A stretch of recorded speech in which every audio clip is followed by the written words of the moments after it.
नमस्कार दोस्तों, तो कैसे हो आप सभी। जैसा कि आज हमने सेलेक्ट किया हुआ था 22 तारीख के ट्रेडिंग सेशन के लिए, मतलब आज के लिए एबीबी का स्टॉक सेलेक्ट किया हुआ था, क्योंकि इसका जो क्लोजिंग प्राइस था वो डे लो के पास में था और लास्ट आवर में जो पोजीशंस बनी थी वो सेलिंग साइड में बनी थी। तो हमारा प्लान ये था कि सेलर्स के स्टॉप लॉस अवेलेबल हैं तो हम यहाँ पर जो है बाइंग करने का प्लान बनाएंगे, राइट। लेकिन हुआ क्या कि मार्केट एक स्लाइटली गैप अप ओपन हुआ और जो क्लोजिंग प्राइस है उसके जस्ट अबव ओपन हुआ, राइट। तो इसने जो फर्स्ट कैंडल बनाई थी, ग्रीन कैंडल बनाई थी और बुलिश कैंडल बनाई थी, जो कि सपोर्ट से बुलिश लेता हुआ सपोर्ट लेता हुआ प्राइस ने एक कैंडल बनाया हुआ था, बुलिश कैंडल। तो यहाँ पर क्या होता है कि ऐसी सिचुएशन में जब क्लोजिंग प्राइस के पास में होता है तो क्लोजिंग प्राइस जो रहता है, जो क्लोजिंग प्राइस है उसमें बायर और सेलर दोनों के स्टॉप लॉस अवेलेबल होते हैं।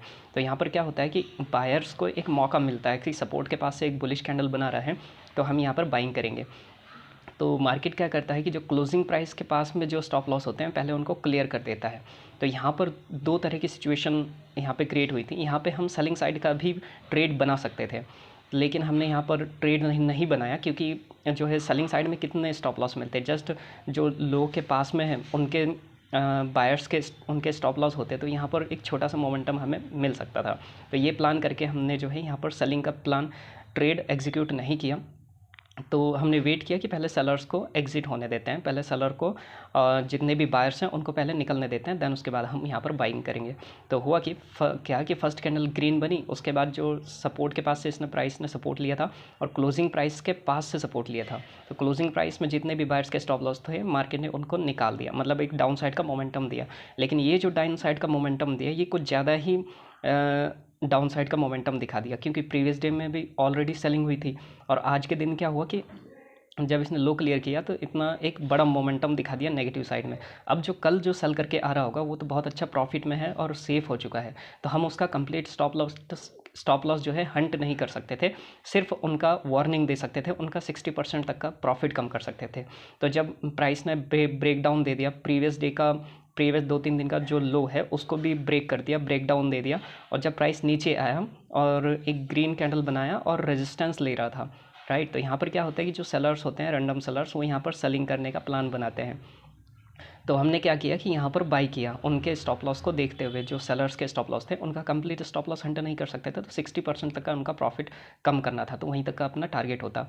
तो प्राइस ने किया उसके बाद जो है आप देखिए यहाँ से जो बुलिश मोमेंटम, जो ये जो बड़ी बड़ी कैंडल्स आपको नज़र आ रही हैं बुलिश वाली, ये सेलर्स के स्टॉप लॉस हंट हुए हैं। लेकिन कहाँ तक, 60% तक का, क्योंकि प्रीवियस डे में जो सेलिंग हुई थी और आज के दिन जो सेलिंग हुई थी, दोनों को यदि देखें तो सेलर का डिस्टेंस काफ़ी ज़्यादा है, तो हम उसका कंप्लीट स्टॉप लॉस हंट नहीं कर सकते। तो यहाँ ऐसी सिचुएशन में क्या होता है कि हमें जो ऑपरेटर है उसके खिलाफ यदि जा रहे हैं तो उनका जहाँ प्रॉफिट कम होता हुआ नज़र आता है तो वो लोग अपनी प्रॉफिट में पोजीशन एग्जिट करने लगते हैं, या फिर वहाँ से प्रॉफिट में अपनी पोजीशन एवरेज करने लगते हैं। तो दो सिचुएशन होती है, तो हमें उनके अगेंस्ट में नहीं जाना है, उनके खिलाफ में नहीं जाना है। इस वजह से हम यहाँ पर जो है 60% का हमने प्रॉफिट बुक किया, यहाँ पर टारगेट हमारा आ गया, तो हमने यहाँ पर जो है अपना पोजीशन बुक कर लिया और यहाँ से हम निकल गए, राइट। तो यहाँ पर दो तरह की सिचुएशन बन सकती थी। अब यहाँ पे जिन्होंने बाई किया होगा वो लोग 60% पे अपना प्रॉफिट बुक कर लिया, जैसे कि हमने अपना प्रॉफिट यहाँ पे 60% पे बुक कर लिया। बट यहाँ पे सेलर कौन सबसे ज़्यादा पावरफुल है, सेलर सबसे ज़्यादा पावरफुल है, और बायर की जो स्ट्रेंथ है वो ज़्यादा नहीं है, मतलब बायर की जो स्ट्रेंथ है वो कम है। तो जो सबसे ज़्यादा पावरफुल होता है मार्केट उसको प्रॉफिट देता है, और जो कमज़ोर होता है मार्केट उसका स्टॉप लॉस खाता है। तो हम यहाँ से जल्दी से यहाँ पे पोजीशन बनाई और हम यहाँ पर निकल गए, एक ट्रेड बन गया, उसमें प्रॉफिट हो गया, हम मार्केट से निकल गए। उसके बाद मार्केट कहीं पर भी जाए उससे हमें कोई लेना देना नहीं होता है, हम दोबारा ट्रेड नहीं करते हैं एक बार प्रॉफिट होने के बाद। ओके, तो यहाँ पर पोजीशन जो है बाइंग की हमने एग्जीक्यूट की थी और हमारा टारगेट भी अचीव हुआ। इसमें सेलिंग भी किया जा सकता था, लेकिन सेलिंग का इतना अंदाज़ा नहीं था कि यहाँ तक का जो है इतना डाउनफॉल कर देगा, राइट। अब डाउन साइड में ऐसे कोई स्टॉप लॉस नहीं है जिनको देखकर टारगेट किया जाए, और अपर साइड के जो सेलर है वो काफ़ी पावरफुल हो चुका है, तो मार्केट अपर साइड जो सेलर है उसका स्टॉप लॉस हंट नहीं कर सकता, बचे नीचे बायर्स। तो मार्केट जो है यहाँ बिहेव कर सकता है, डाउन साइड का एक दिखा सकता है मोमेंटम, और उसके बाद फिर दिखाया अभी, राइट। और यहाँ पे जो कमज़ोर है उसका स्टॉप लॉस हंट कर देगा मार्केट। तो यहाँ पे कौन कमज़ोर है, बायर, तो बायर के स्टॉप लॉस यहाँ पे ये हिट हो गए। तो यहाँ पे इस तरीके से मार्केट में हमें काम करना होता है, बायर और सेलर दोनों के नज़रिए से हमें मार्केट को देखना होता है यदि आप इंट्राडे में काम करते हैं। ओके, तो ये था आज का अपडेट।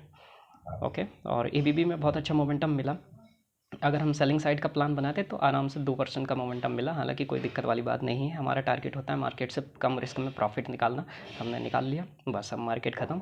उसके बाद जो भी सिचुएशन बनती है उसके अकॉर्डिंग हमें मार्केट में हैंडल करना होता है। अगर आपको लगता है कि आप और भी ट्रेड कर सकते हैं तो आप करिए, बाकी डिसिप्लिन के अकॉर्डिंग एक ट्रेड एक दिन का बनता है, तो हम इसी तरीके से काम करते हैं। ओके, तो ये था आज का अपडेट। एबीबी ने अपना टारगेट हिट किया, बहुत अच्छा जो है मोमेंटम दिया, और मिलते हैं अगले वीडियो में। Okay, thank you.